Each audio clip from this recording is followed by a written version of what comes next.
Will the actions that I take against the climate crisis make a difference?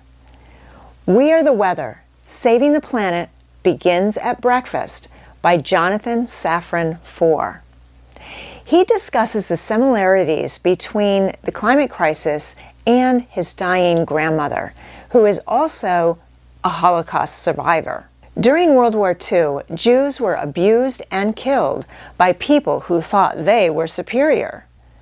Our rich countries, who have created the most environmental damage, indirectly killing people in poor countries who are suffering the most consequences from the climate crisis? While escaping the Nazis, Jonathan's grandmother dealt with freezing temperatures, illness, and malnutrition.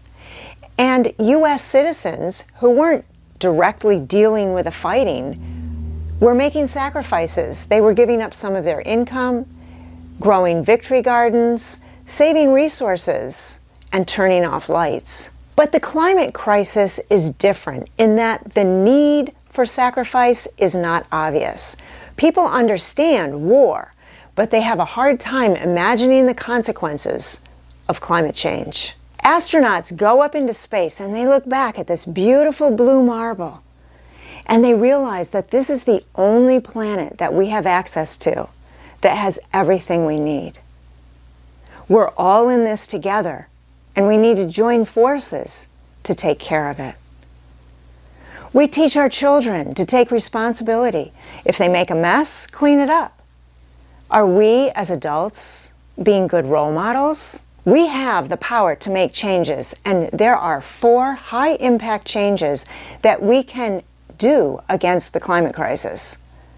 Avoid air travel, have fewer children, live car-free, and eat plant-based meals.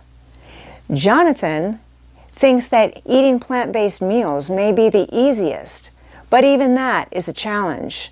And so his suggestion is eating no animal products before dinner.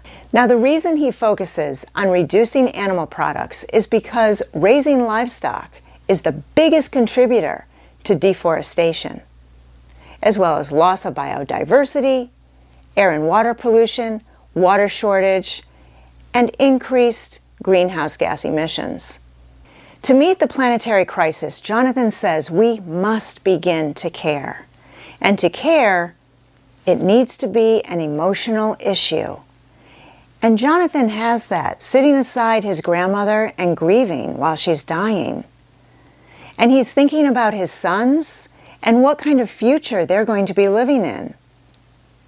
And it's depressing. So he chooses to take action and write, "We Are the Weather," encouraging others to take action. Jonathan presents his arguments concisely, and the book does not take long to read. At times it is a little depressing, but his grandmother is dying, and it parallels with the grief that people feel with the damaging ecosystems and the environment that will not return to the way it was in the past.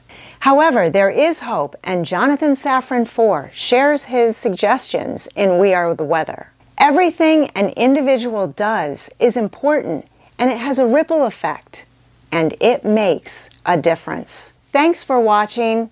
Keep reading and have a great week.